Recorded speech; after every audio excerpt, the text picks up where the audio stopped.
때는 조선 숙종 시절, 경기도 양주목에 깊은 봄이 내려앉고 있었습니다.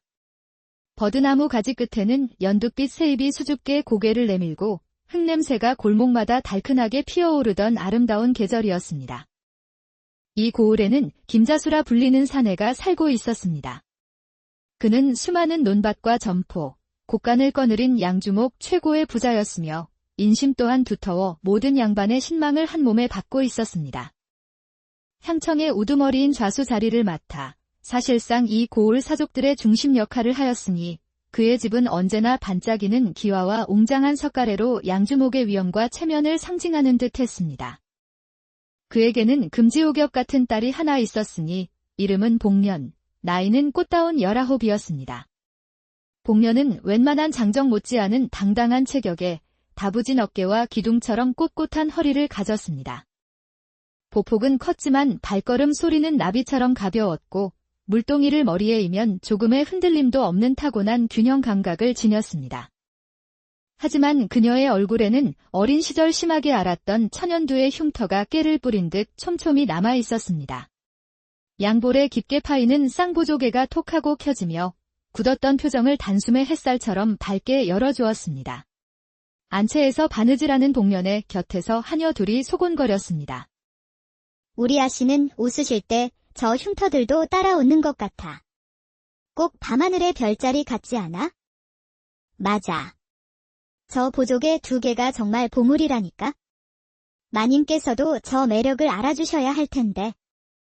그때 문턱에 기대 서 있... 복년아, 내가 벌써 19이구나. 복년은 바늘귀를 꿰던 손을 멈추고 천천히 고개를 들었습니다. 어머니, 제 얼굴에 흉터가 많은들 어떠합니까? 대신 이렇게 예쁜 보조개가 2개나 있잖아요. 딸의 당찬 대답에 어머니는 근심 어린 미소를 내 말이 맞다. 안방에만 틀어박혀 있어서는 세상 공부가 될 리 없지? 복년이 활짝 웃자 어머니의 굳어있던 입꼬리도 조금은 부드럽게 풀렸습니다. 한편 양주목 동쪽 끝자락 기와 그의 아들 윤전복은 올해 20살이었습니다. 체격은 마치 산속의 곰처럼 우직했고 어깨는 떡 벌어졌으며 팔뚝은 잘 마른 장작처럼 단단했습니다. 두 손을 맞잡으면 처음 보는 사람은 그의 험상궂은 인상, 그러나 세상은 그의 깊은 속내보다 거친 겉모습을 먼저 보았습니다. 혼담이 몇 번이나 오갔지만 번번이 마지막 문턱에서 깨지고 말았습니다. 사람들은 뒤에서 수군거 어느 날 저녁 그의 어머니가 타는 속을 달래며 말했습니다. 전복은 묵묵히 물을 더 길어와 항아리를 채우고는 조용히 답했습니다. 예, 인연은 언젠가 옵니다. 그게 언제가 될지 모릅니다. 그래도 반드시 옵니다. 짧은 말 속에는 그의 곰 같은 덩치와 어울리지 않는 단단한 믿음이 엿보였습니다. 드디어 장날이 되었습니다. 장터는 아침부터 사람들로 북적였고 붉은 비단 먼지가 따사로운 햇살 아래 반짝였습니다. 엿장수의 꽹과리 소리가 흥겹게 울려 퍼졌습니다. 약장수는 호랑이 담배 먹던 시절의 허풍 섞인 이야기를 구성지게 팔고 있었고 떡집에서는 갓 쪄낸 시루떡의 김이 모락모락 피어올라 달콤한 냄새를 풍겼습니다. 복년이 하녀 둘을 데리고 장터로 들어섰습니다.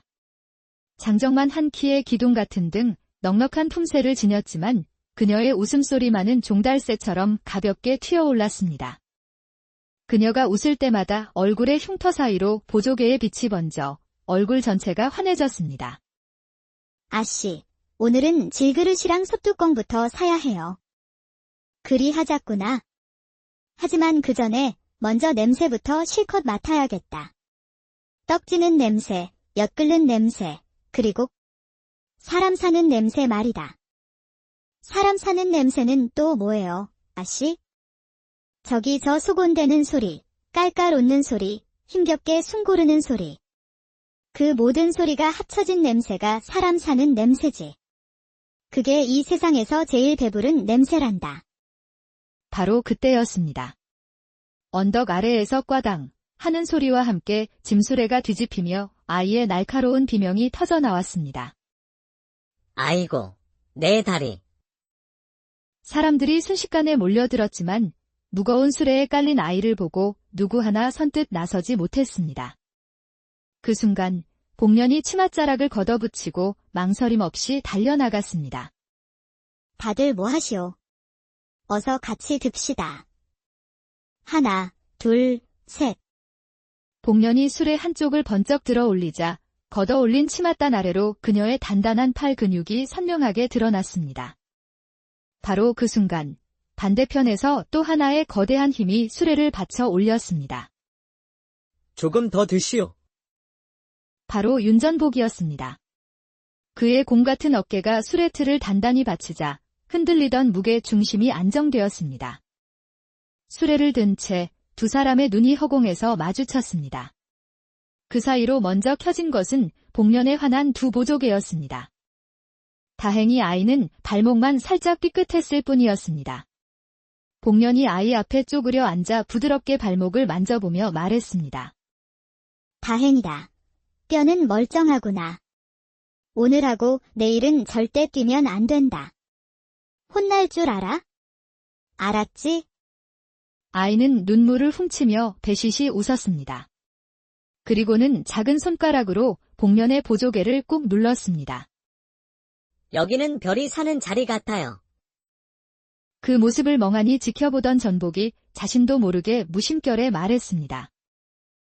예쁘십니다. 복년이 놀라 눈을 동그랗게 떴습니다. 공 같으신 날이 눈에는 이 흉터 많은 얼굴이 예뻐 보이시나요? 전복은 숨을 한 번 고르고는 또렷하고 진심 어린 목소리로 말했습니다. 웃으실 때 별 같습니다. 복년의 미소가 더욱 깊어져 쌍보조개가 선명하게 빛났습니다. 제 보조개를 별이라 불러주신 분은 나리가 처음이십니다. 나리께서는 눈이 아주 고우시네요. 전복의 귓불이 붉게 달아올랐습니다. 그는 그저 짧게 대답할 뿐이었습니다. 아주, 예. 잠시 조용해졌던 장터에 구경하던 사람들의 허허로운 웃음소리가 퍼져나갔습니다. 허허, 윤생원 댁곰보 총각이랑 김저수 댁곰보 아시라. 참 잘 어울리는 한 쌍이구먼. 둘이 같이 수레를 들었다지? 덩치만 큰 게 아니라 힘도 장사네, 장사야. 소동이 가라앉자 복년의 배에서 꼬르륵 소리가 울렸습니다. 그녀는 부끄러워하며 먼저 웃었습니다. 아이, 참 제 배가 먼저 웃어버렸네요. 전복이 진지하게 물었습니다. 배가 웃습니까? 그럼요. 사람은 배가 먼저 웃고 그 다음 입이 웃는 법이랍니다. 우리 같이 한번 웃어볼래요? 예. 그럼 떡 2덩이 값으로 등불 값을 내세요. 등불. 값이요. 방금 제 보조개를 별이라 하셨잖아요. 어두운 밤길에는 별빛만 있어도 길을 잃지 않는 법, 그 별빛 값으로 떡 2덩이입니다. 전복은 말없이 엽전을 꺼내 떡장수에게 건넸습니다. 떡장수가 흐뭇한 웃음을 지으며 말했습니다. 허, 두 젊은이가 오늘 이 장터를 아주 환하게 비추는구먼. 복년은 뜨거운 떡을 반으로 갈라 전복의 손에 쥐어 주었습니다. 뜨거우니 조심하세요. 후후 불어서 드세요. 전복이 커다랗게 후 하고 불자 하얀 김이 그의 넓은 얼굴을 감쌌다 스쳐 지나갔습니다. 맛은요? 아주 달고 따뜻합니다. 복년이 만족스러운 듯 엄지를 가만히 들어 보였습니다. 오늘은 자주라는 말이 유난히 예쁘게 들리네요. 바로 그때 저편에서 도둑이야 하는 다급한 외침과 함께 소란이 일어났습니다. 젊은 사내 하나가 돈주머니를 움켜쥐고 좁은 골목으로 내달렸습니다. 복년이 그쪽을 힐긋 보고는 중얼거렸습니다. 저긴 막다른 길이에요. 곧 오른쪽 샛길로 돌아 나올 겁니다. 전복이 크게 고개를 끄덕였습니다. 제가 맡겠습니다. 그는 성큼성큼 샛길 어귀로 가 넓은 어깨로 문간을 막아섰습니다. 아니나 다를까 도둑이 막다른 길에서 돌아 나와 샛길로 빠져나오려다 전복의 몸에 그대로 부딪혔습니다. 전복의 큰 손이 번개처럼 도둑의 팔목을 탁 붙들었습니다. 뒤이어 다가온 복년은 도둑의 발목을 수건으로 묶으며 다정하게 말했습니다. 사람답게 행동하시오. 주인에게 지갑을 돌려주고 소리 크게 내지 마시고. 이 모든 광경을 지켜보던 약초상 노인이 감탄했습니다. 큰 소리 한 번 내지 않고 굵은 손길로 일을 해결하는 두 젊은이라니. 참으로 보기 드물구나. 복년이 눈을 반짝이며 장난스럽게 물었습니다. 나리, 오늘 총 몇 마디 하셨어요? 전복이 손가락을 폈다 접었다 하며 셈을 해보고는 말했습니다. 3마디요. 그럼 상으로 엿 한 줄 더 사드릴게요. 예, 아주. 아주 예. 두 사람은 함께 웃었습니다. 웃음이 번질 때마다 두 사람 얼굴의 흉터마저 한결 부드럽게 보였습니다. 해가 서산으로 기울 무렵 박물장수 할머니가 커다란 보퉁이를 메고 나타났습니다. 보퉁이 안에는 비녀, 댕기, 색실, 손거울, 바늘 등 작은 세상이 담겨 있는 듯 했습니다. 아니, 이게 누구신가? 김좌수 댁복년 아씨랑 윤생원 댁 전복 총각 아니야? 복년이 예를 갖추어 허리를 깊이 굽혔습니다. 할머니, 절 받으세요. 껄껄껄. 얼굴에 흉터 좀 있으면 그게 뭐 대수라고. 웃을 때 보조개의 별 2개만 환하게 켜지면 그만이지. 전복이 조심스럽지만 재빠르게 맞장구를 쳤습니다. 예, 별 2개 맞습니다. 할머니는 보퉁이에서 작은 손거울을 꺼내 복년의 손에 쥐어주었습니다. 자, 이걸 보거라. 내 얼굴의 흉터가 늘 흉이라고만 여겨졌지? 하지만 이렇게 활짝 웃어 보아라. 보조개가 켜지는 순간 그 흉터들이 전부 밤길을 밝히는 길자 비별이 되지 않느냐. 복년이 거울을 들여다보다가 슬며시 웃었습니다. 정말로 흉터들 사이가 환해지는 것 같았습니다. 할머니, 사실 오늘 어떤 분이 제게 별 하나를 주셨어요. 어허, 그게 누굴까? 복년이 옆에 선 전복을 슬쩍 쳐다보았습니다. 전복은 당황하여 시선을 아래로 피했습니다. 저기 저 곰 같은 날이요. 허허허. 그렇다면 내 할 일이 분명해졌구먼. 그날 밤 윤생원의 집 사랑채에서는 약탕기의 김이 부드럽게 피어올랐습니다. 아버지가 아들에게 물었습니다. 낮에 장터에서 본 그 아가씨가 그리도 좋으냐? 아주 좋습니다. 허나 사람들이 내 험상궂은 인상을 보고 또 겁을 먹을 게다. 이번에도 막바지에서 혼사가 깨질까 두렵구나. 겉모습은 제가 바꿀 수 없는 것입니다. 하지만 제 속마음은 평생 지키겠습니다. 아들의 말에 어머니가 조용히 눈시울을 훔쳤습니다. 그럼 됐다. 겉이 아닌 속을 봐주는 사람을 만났다면 그게 바로 인연이지. 한편 김자수의 집 안채에서도 비슷한 대화가 오가고 있었습니다. 어머니, 오늘 장터에서 별 하나를 만났어요. 함께 수레를 들었고 제 보조개를 별이라 불러주었어요. 어머니는 살짝 미간을 좁혔습니다. 사람들 말이 험하더구나. 그 총각 어깨가 지나치게 커서 무섭다느니 집안이 기울어 고생길이 훤하다느니 내 아버지께서도 좌수 체면을 생각하지 않을 수 없다고 하신다. 체면이 밥을 먹여주지는 않잖아요. 저는 밥과 웃음을 먼저 채워주는 사람이 좋습니다. 그분은 말은 적지만 제 말을 진심으로 받아들여 주셨어요. 그 시각 사랑방에서 김자수는 박물장수 할머니의 말을 듣고 있었습니다. 그는 긴 담뱃대를 빨며 천천히 고개를 끄덕였습니다. 겉모습만 보고 사람을 판단하는 건 쉽고 그 속을 보고 믿어주는 것은 어려운 법이지. 체면보다 사람이 먼저다. 우선 두 집안이 밥상부터 한번 마주해보자고. 다음 날 이른 아침 박물장수 할머니가 윤생원의 집을 찾았습니다. 생원 영감, 김좌수 댁복년 아씨를 만난 뒤로 전복이 눈빛이 달라졌소.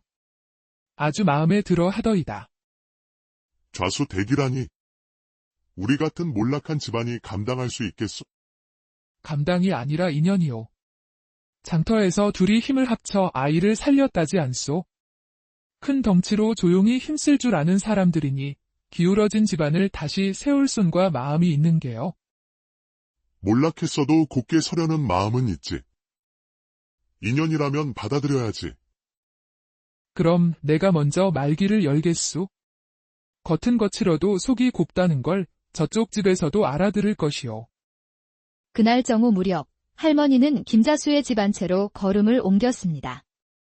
마님, 복년아 씨 혼사 얘기를 들고 왔지요. 윤생원 댁 윤전복 총각 말이오. 겉은 우락부락하고 흉터가 많아 손가락질 받았으나 속은 후덕하고 의리가 두터운 사내요. 복년이 수줍게 웃자 보조개가 선명해졌습니다. 제가 등불값을 내라 하자 말없이 떡 2덩이를 사주셨어요. 그런 분이에요. 그 말에 어머니의 표정이 부드럽게 풀렸습니다. 그렇다면 체면은 조금 접어두고 우선 밥상부터 마주해 봅시다. 그리하셔야죠. 예물은 가볍게, 인사는 무겁게 하시오. 그 아씨는 화려한 예물보다 고간 열쇠를 더 소중히 여길 상이더이다. 맞아요, 할머니. 밥은 웃음부터 짓는 거니까요. 며칠이 지나 양가에서는 조심스럽게 혼담이 오가기 시작했습니다. 장터에는 금세 소문이 돌았습니다. 들었나? 좌수댁 복년 아씨랑 생원댁 총각이 인연이 된다네. 덩치도 크고 얼굴에 흉터도 많지만 둘 다 참 잘 웃는 젊은이들이야. 흉터가 많으면 복이 많다는 말도 있잖소. 그게 다 복점이지 뭐. 그러나 딴지를 거는 소리도 여전했습니다. 그 총각 어깨에 잘못 맞으면 딸이 죽는다는 소문도 있던데. 가난한 집에 시집가서 고생만 할 게 뻔해. 쯧쯧. 그래도 둘이 힘합쳐 아이를 살렸다지 않나. 흉이라던 것이 복으로 바뀌는 꼴을 내가 똑똑히 지켜볼 테다. 그날 오후 두 사람은 장터에서 다시 마주쳤습니다. 우연처럼 보였지만 마치 누군가 일부러 시간을 맞춰준 듯한 만남이었습니다. 나리, 오늘은 얘 말고 5마디에 도전해보시지요. 전복이 진지한 표정으로 고개를 끄덕였습니다. 해보겠습니다. 오, 벌써 1마디. 대단한데요? 복년이 웃다가 조금 진지한 표정으로 물었습니다. 나리께서는 제 흉터 많은 얼굴이 정말로 흉이 아니라고 생각하세요? 예. 왜요? 웃으실 때 보조개 2개가 켜집니다. 그때 제 눈에는 그 흉터들이 별자리로 보입니다. 별은 길을 알려줍니다. 저는 길이 필요했습니다. 복년의 눈이 잠시 흔들리더니 이내 따뜻한 미소가 천천히 떠올랐습니다. 그 별을 어디에 두고 싶으세요? 전복은 잠시 시선을 낮췄다가 그녀의 눈을 똑바로 바라보며 말했습니다. 제 집에 두고 싶습니다. 바람이 두 사람 사이를 스쳐 지나갔습니다. 멀리서 들려오던 장터의 소음이 잠시 멎었다가 다시 돌아왔습니다. 마침내 홀레날이 밝았습니다. 김자수의 집마당에는 이른 아침부터 북소리와 피리소리가 흥겹게 울려 퍼졌습니다. 따사로운 봄볕이 기와에 부딪혀 눈부시게 반짝였습니다. 복년은 화려한 예복을 입고 안채 마당에 섰습니다. 얼굴의 흉터는 여전했지만 환하게 번지는 웃음 사이로 두 보조개가 그 어느 때보다 밝게 빛났습니다. 윤생원 댁에서 보낸 가마가 도착하고 곰처럼 어깨가 넓은 신랑 전복이 내렸습니다. 도포와 갓을 갖춰 입으니 험상궂던 얼굴에 묵직한 기품이 더해졌습니다. 홀례상 앞에서 복년이 절을 올리자 전복도 커다란 몸을 낮추어 정중하게 맞절을 했습니다. 그 순간 복년의 쌍보조개가 톡 켜졌고 그 모습을 본 전복의 눈빛이 잠시 깊게 흔들렸습니다. 말수 적은 사내가 할 수 있는 가장 길고 진실한 서약이 그 깊은 침묵 속에 담겨 있었습니다. 첫날 밤 신방 안에는 붉은 등잔불이 아지랑이처럼 고요히 흔들렸습니다. 전복은 긴장한 듯 두 손을 무릎 위에 올린 채 방구석에 앉아 있었습니다. 나리, 정말 곰처럼 그렇게 앉아만 계실 건가요? 혹시 제가 무서우신가요? 곰은 서두르지 않습니다. 천천히 그리고 오래도록 버팁니다. 깔깔깔, 그럼 저는 꿀단지가 되겠네요. 곰이 오래도록 지켜야 할 꿀단지요. 이 곰보 얼굴이 꿀단지처럼 보이세요? 예, 보조개 2개가 별 2개 꿀보다 달고 길보다 밝습니다. 복년은 얼굴을 붉히며 웃음을 터뜨렸습니다. 그날 밤, 두 사람은 많은 대화를 나누지는 않았지만 등잔불 아래의 웃음과 침묵은 그 어떤 긴 이야기보다 깊고 따뜻하게 흘러갔습니다. 다음 날 새벽, 복년은 시집 살림을 살폈습니다. 고가는 텅 비어 있었고 장독대에서는 시큼한 내가 났습니다. 그녀는 곧장 소매를 걷어붙였습니다. 썩은 것은 버려야 새 숨이 들어오는 법이지요. 그녀는 며칠 만에 낡고 쇠락했던 집안에 새로운 활기를 불어넣었습니다. 이웃집에 잔치나 제사가 있을 때면 불려가 음식 솜씨를 뽐냈고 전복과 함께 산에 올라 약초를 캐다 팔아 곡식을 사들였습니다. 그녀의 지혜와 부지런함, 그리고 전복의 묵묵하고 성실한 힘이 더해져 윤생원의 집곡과는 하루가 다르게 채워져 갔습니다. 그러던 어느 해, 극심한 흉년이 찾아왔습니다. 객주들은 곡식을 창고에 가두고 풀지 않아 쌀값은 천정부지로 치솟았고 백성들의 시름은 깊어만 갔습니다. 날이, 쌀은 비싸져도 밥은 먹어야지요. 굶는 이들을 그대로 두는 것은 죄가 됩니다. 장터 상인들이 가만히 있지 않을 겁니다. 그러니 우리가 먼저 나서야지요. 그날 부부는 그동안 모아온 잡곡을 자루에 담아 장터로 나섰습니다. 복년이 좌판을 펴고 환하게 웃으며 외쳤습니다. 쌀은 비싸도 밥은 먹어야지요. 오늘은 저희 집 잡곡을 공정한 값으로 팝니다. 굶는 아이가 있는 집부터 먼저 드립니다. 전복은 정직한 저울을 세우고 객주들의 반값도 안 되는 가격을 내걸었습니다. 백성들이 구름처럼 몰려들었고 장터는 순식간에 활기를 되찾았습니다. 당연히 객주들이 발끈하여 몰려왔습니다. 그들이 행패를 부리려 하자 전복이 앞으로 나섰습니다. 그는 곰 같은 어깨로 길을 막고 그들의 속임수 저울추가 든 주머니를 번쩍 들어 땅에 내리쳤습니다. 속임수 장사는 오늘로 끝이다. 오늘부터 우리 부부가 이 장터의 기준을 새로 세운다. 고을 사람들은 환호성을 올렸습니다. 그날 이후 부부는 흉년이 끝날 때까지 곡간을 열어 백성들을 구했고 장터의 신뢰와 기준을 바로 세웠습니다. 세월이 흘러 부부에게는 4명의 자녀가 생겼습니다. 집안은 아이들의 웃음소리로 가득 찼고 부는 소리 없이 차곡차곡 쌓여 양주목에서 손꼽히는 부자가 되었습니다. 어느덧 머리에 서리가 내릴 무렵 마당에서 손주들이 뛰어놀고 있었습니다. 막내 손주가 할머니에게 물었습니다. 할머니 얼굴에 있는 별 2개는 뭐예요? 복년이 손주의 볼을 부드럽게 쓰다듬으며 말했습니다. 이건 길자 비별이란다.